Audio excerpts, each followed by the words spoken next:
Good morning, team. How's everybody's weekend? Good. Good. So just gonna go over this. It won't be until the 31st that we'll have our end of the year meeting.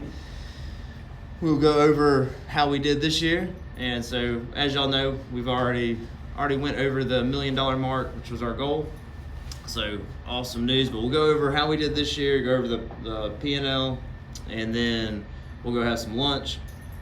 We'll come back and go over the projected plan for 2022, and it's just kind of what we're buying, the resources we're going to use for the growth that we're going to project for next year, and we'll run that down and go over anything, answer any questions. So you got about, 2 weeks?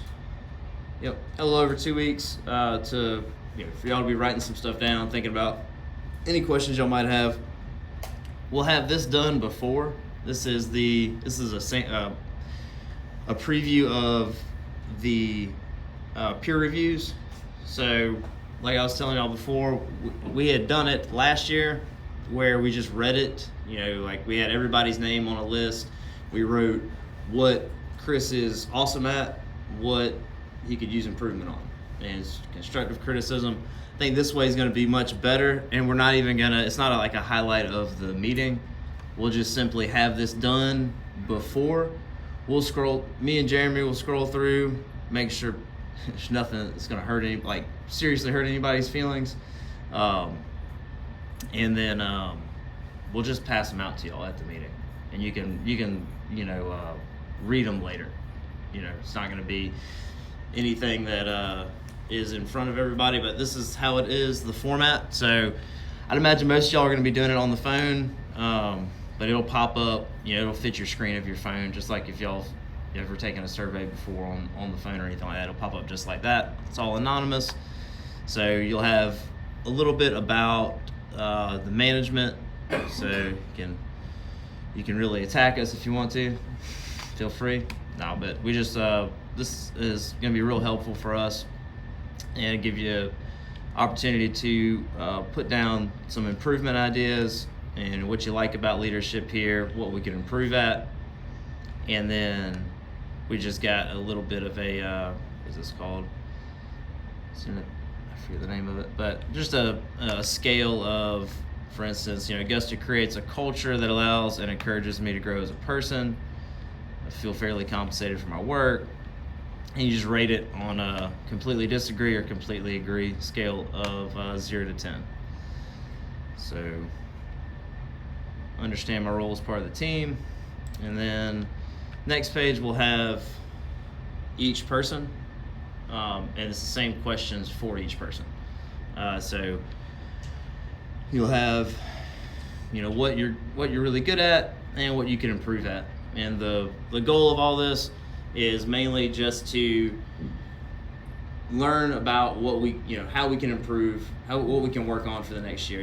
Kind of goes hand in hand with New Year's resolutions and things like that. Everybody's, at that meeting we'll have reflected upon how we did this year and then look forward to next year with our plan. So got that. And then the graded scale 0 to 10, this is all about our values. So the 5 core values that we have and how our peers feel that we embody it. So we got extreme ownership, confident humility, team over self, good is never good enough, and doing the right thing.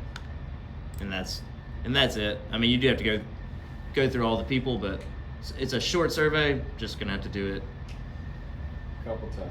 8 times. So, does anybody have any questions about this, or see something they would like to add a question or anything like that?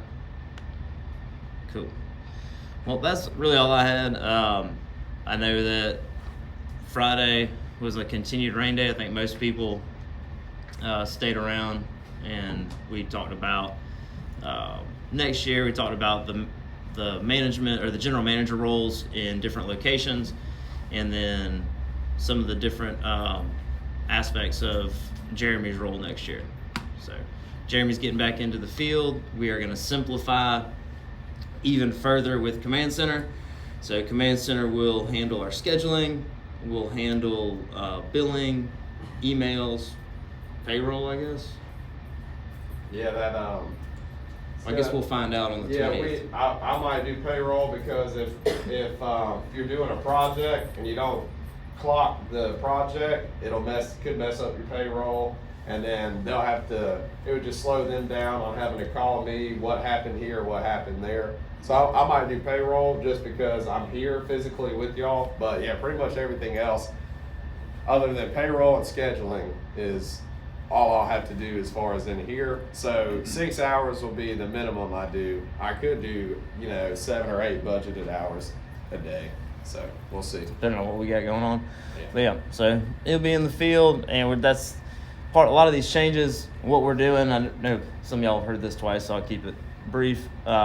We're trying to be just like Bellingham, Washington, the original location, and they have every year, they're always trying to improve, increase profit, just like we are. So we look to them, we say, okay, what are y'all doing? What are we doing differently? And how can we better align ourselves with y'all? And one of the things that they've done over the years is simplify their office staff by using Command Center. They use their own product. So, but when it first started, they, similar situation, general manager that was heavy into office duties. They actually even had to have an assistant. They had the general manager, an office assistant, and the estimator. So they have done, they have simplified theirs to where they just have a general manager that has limited office duties and an estimator. So that's exactly what we're doing. The reason being is to decrease overhead to the highest level that we can, which is in the people form, that's people that don't produce income. So that's like myself. I'll be the only one not producing physical income, and there are things that you do to kind of avoid that impact. So for instance, whenever I go out and do estimates for all one-time projects, we place something called an estimate fee on it.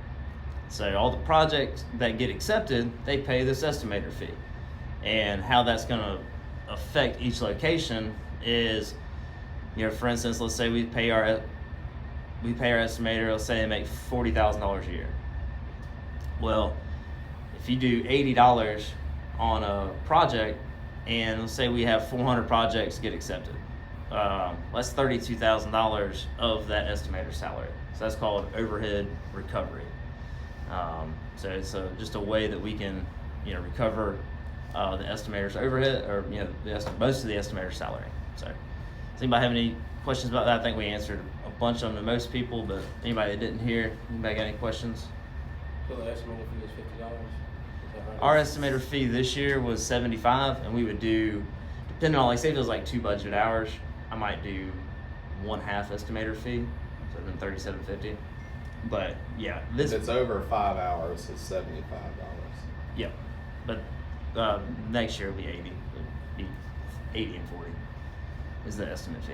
Oh, so why not? Mm-hmm. Okay. Yeah, I'll go $5. So well, and then use your, like, when it's right now, I'm not really doing estimate fees just because I want the work, because we're a lot slower. But when things spark off and become really busy and we're getting a whole bunch of estimates, I'll put the fee on there because we're gonna get jobs anyways.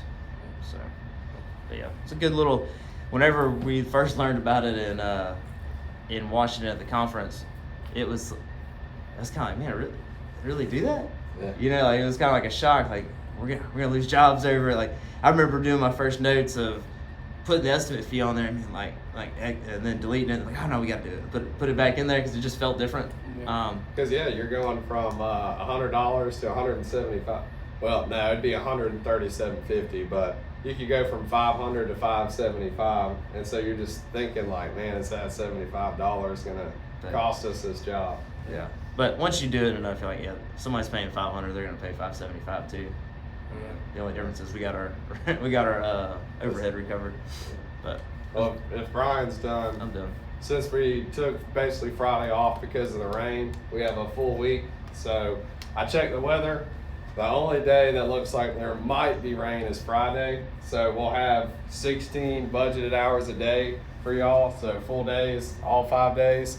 And then if we want to take the dump trailer, not a bad time to do that. Might save y'all from having to drive back to the shop to dump. But just we got a full week. The tool bags, I'll get those done this week. So the 2 maintenance teams, y'all make sure you have whatever you need tool wise. I'll get your tool bag back to you and in better shape by Wednesday. And then I think that's it. Tool bags full. We got a full week. And then update for next year, we're going with gas cards. So we'll be taking all the credit cards out, and so we'll have just gas cards for the team. Me and Jesse were thinking that would be a way to, because I think it's happened to a couple people, and most of y'all always call me and like, hey, I lost my debit card, it's not working, and y'all would buy lunch and we would reimburse it out your check, and that's fine. But we're just gonna try and also eliminate that and eliminate any unnecessary purchases like buying 2-cycle from Circle K, when I've already got it sitting here at the shop. So to reinforce making sure you check your truck and trailer before you go. So yeah, we'll have just gas cards next year. What about the credit? I'll have one credit card, and it'll be if I didn't order something, then you'll get it for that day. When will the plane tickets be available? Yeah, after the meeting, yeah, I'll check. Shouldn't be more than 2. Cool.